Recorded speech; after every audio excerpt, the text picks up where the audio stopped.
the energy update for the collective. Okay, so I tapped into a pretty strong fear energy, and so what's happening here, and so specifically, this is for people that are still in the 3D system, energy system, not consciousness, have not shifted it into the upgraded chakra system yet. Okay, your frequencies are around 300, so you're a little bit elevated from the majority of people.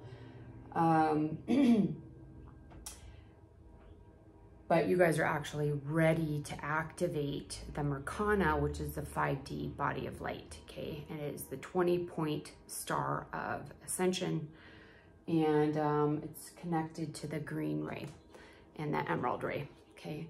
So basically, I'm tapping into a pretty strong energy of fear, and it's basically pulling your guys' energy into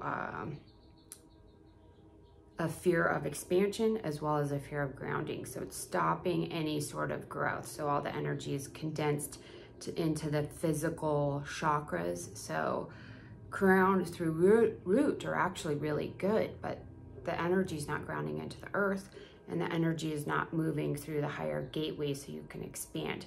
It's still moving. It's not completely shut down. It's just not expanded like the way we want to see it, okay?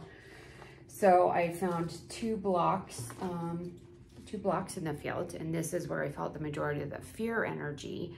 And it basically is being caused from collective consciousness or the mass mind in these fear states. And if you allow yourself to be pulled into that chaos, into those lower vibrations, you could be experiencing these blocks, okay? There's one in the 4th level of the field, which is relational love. So it could have to do with friends, family that are in this fear space that you're just tapping into. Or you could be actually trying to pull it in to transmute it. That's something else that could be going on. Or you yourself are creating it out of your own fear, okay? Then we have another block in the 6th level of the field, which is divine love. And this is where I'm seeing the higher gateways are distorted or wobbly because there's a fear of expanding because of the distortions and the lack of alignment, basically collectively. So this block could be the same thing. It could be formed from your own fear of your spiritual expansion, okay? Or it could be other people's fear of spiritual expansion. So this is kind of a common theme right now because of all of the,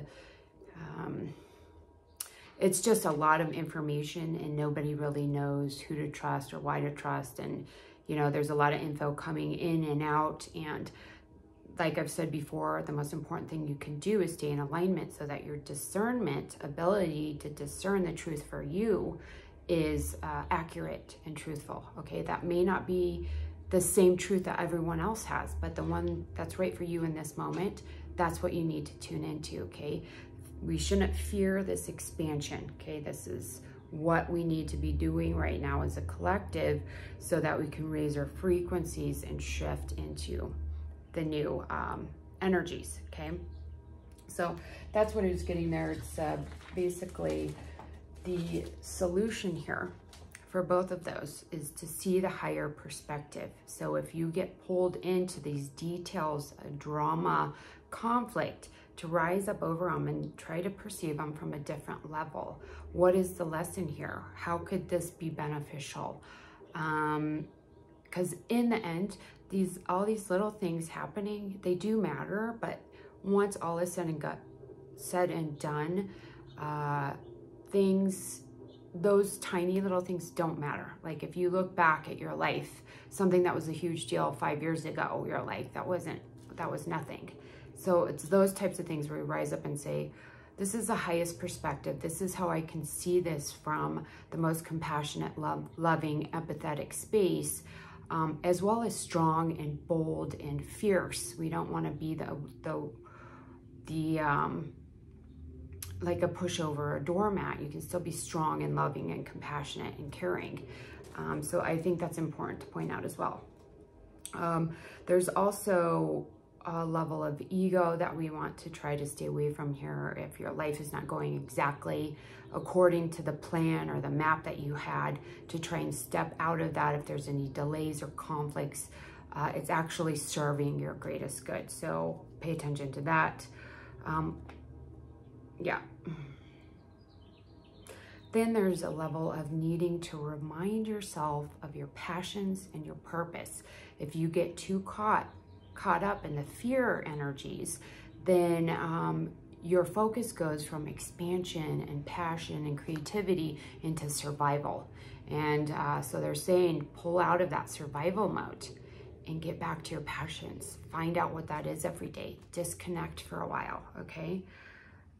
Stay out of the nightmare that's been created by others. Reinstate your dreams and your unique purpose. So the recommendation for today is, or this week, is the MerkaNA green ray activation, okay? So the MerkaNA is the 5D body of light. It connects you to the ascended earth energies. You begin the process of harmonization. Basically, the MerkaNA stabilizes the frequency at 300 kilohertz and will help you rise into the next level, okay? It's a really powerful activation. After the MerkaNA, you're going to want to do the Diamond Star Light Body once you've kind of acclimated to the new frequencies there. And then we have the Emerald Ray or green ray, which is the ray of healing and technology. So the technology is not an external technology, it's technology of the mind. So using thoughts to create, using our innate abilities to work with the thought forms and source that is all around us all the time through our minds to create, okay? So you can work with do the MerkaNA green ray activation. I'll link it at the bottom. And you can do the Emerald Flame MerkaNA meditation, okay, this week. Those are two great ones to work on. If you're not in the space, work with Emerald Flame or Emerald Light and tune into your MerkaNA and see if it's been activated, okay? That's it for today. See you tomorrow.